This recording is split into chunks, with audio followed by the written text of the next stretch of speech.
Charles Whitman, Part 1. Tuesday, June 24th, 1941. Charles and Margaret welcomed their first baby boy into the world. The new parents named him Charles Joseph Whitman, but everybody knew him as Charlie.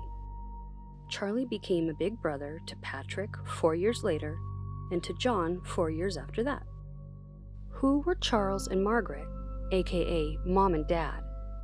Charles's father abandoned his family when he was 6 years old, at which point his mother left him and his brother at the Bethesda Home for Boys in Savannah, Georgia.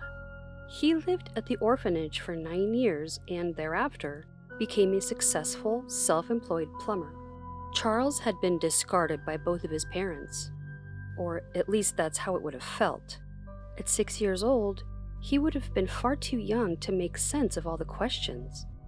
Why did his father leave? What was his mother's state of mind when he left? And why didn't she keep him?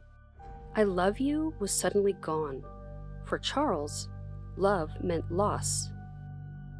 Did you ever cry in front of other kids when you were a child, feeling embarrassed by or even bullied for it?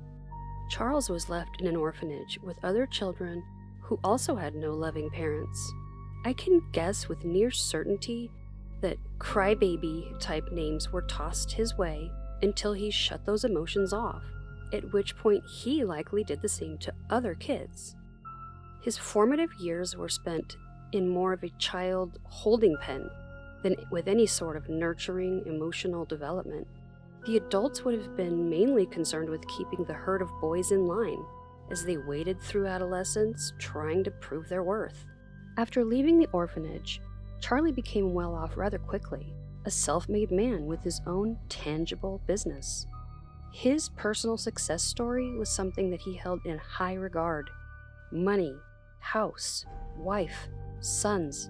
He did everything right, and he made sure that his family knew it. By the time Charlie was born, Charles had, set in stone, an aversion to healthy relationships. Charlie, as the oldest boy, was the greatest beneficiary of his father's required perfection. Charles had done well for himself, and he would be a father of strict, apathetic excellence. Period. Margaret was only 17 when she married Charles, 18 when Charlie was born. Charles was 21 and 22 for those events, respectively. She went from her family home where her father naturally made the rules to a husband who was already established, making good money, sternly controlling every detail. He was far more like a father than a husband, and she feared his punishments. Margaret ran the home with as much perfection as possible. The home was pristine. Meals were worthy of a magazine advertisement. Neighbors praised the perfect family, and she ran herself ragged, ensuring that things were just as Charles wanted. In stark contrast to passing out a participation award or a pat on the back, Charles awarded little Charlie with a belt to his backside should he miss a note in piano lessons. Affection was not available, so don't bother asking when it'll be in stock. Though Margaret's nature was much gentler than her domineering husband, she was not allowed to coddle their children. To show any sort of parental kindness would be the surest way to spoil a child, and no son of Charles would be allowed to spoil like old milk. His hard work, all of his financial stability that he gained without help, would not be wasted on a rotten apple dropping from his burgeoning tree of perfection. Unfortunately, children mess up. Humans mess up. A lot.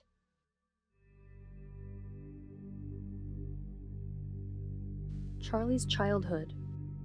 If you live with someone who only acknowledges you when you screw something up, whether intentional or not, you equate attention with a negative feeling.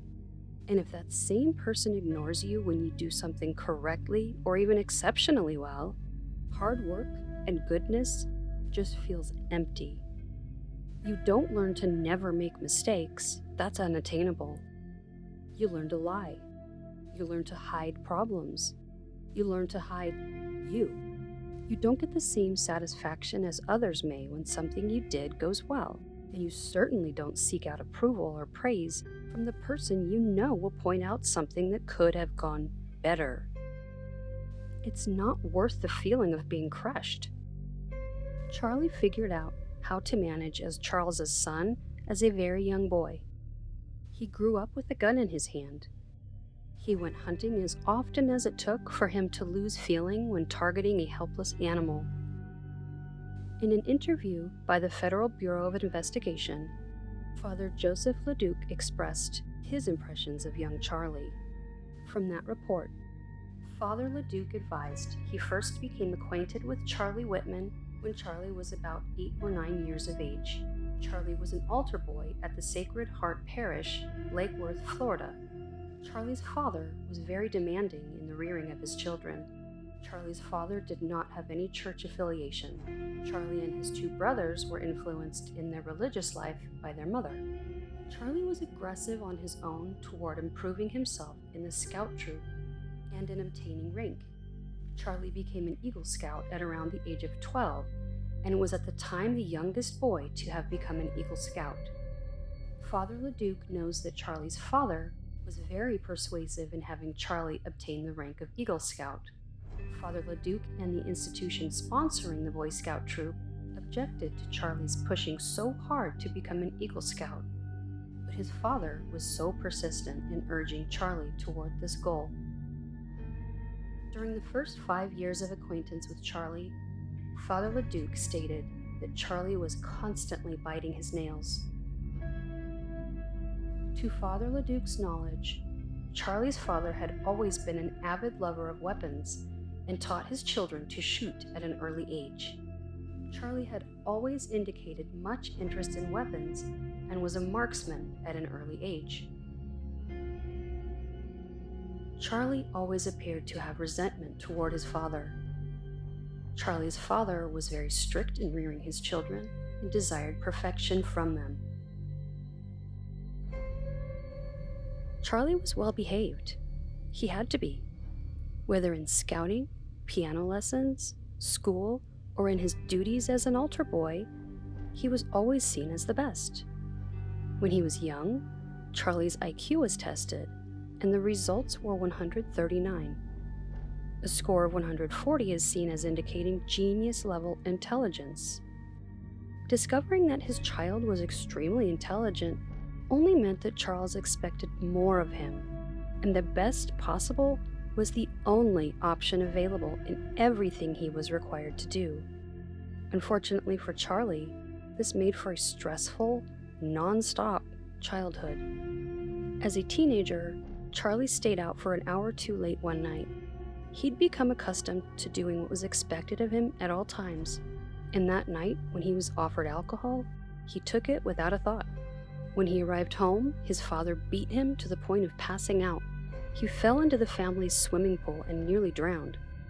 When Charlie got his head above water, literally, his father was not around. He'd been left, drunk, beaten, passed out in a pool, and his dad didn't stick around to see if he'd live through it. Charlie had enough. Charlie was under his father's thumb at all times. Even his best was not enough, and mistakes were met with severe beatings. He may not have been physically abused every day, but the feeling of disgust was always present. Nothing made his father happy. I'm sure that we all know someone who can find something to criticize, even when everything seems great. I distinctly remember the first Thanksgiving my husband had with my family. I'd worked like a crazy person for days to prepare for the large gathering. I'd been criticized throughout the process in a variety of passive-aggressive ways by my mom, but I was so busy I was able to largely ignore it. When everything was ready to eat, and I had a sense of satisfaction before setting food on the table, my mom stood behind me and said, "Oh, well, don't worry, you'll get it one day." I had already long given up doing anything to get praise from her, but I was focused on my new husband that day, so that last comment stuck to me like a spider web I wasn't expecting to walk through. But because I didn't have those same worthless feelings when I was with my husband, Her many frustrating comments that day ultimately helped me to distinguish them as unhealthy. I could see a separation, and I could see what I no longer wanted to be around. Charlie had that moment when he turned 18. He decided to leave home and join the Marines without telling his father. His father did not approve, so when he found out, he called everyone he could think of to get the Marines to let him go back home. Unfortunately, the U.S. military didn't cater to Charles Whitman, and they weren't subject to his abuse when they put him in his place. Charlie had taken his oath, and he was lawfully enlisted.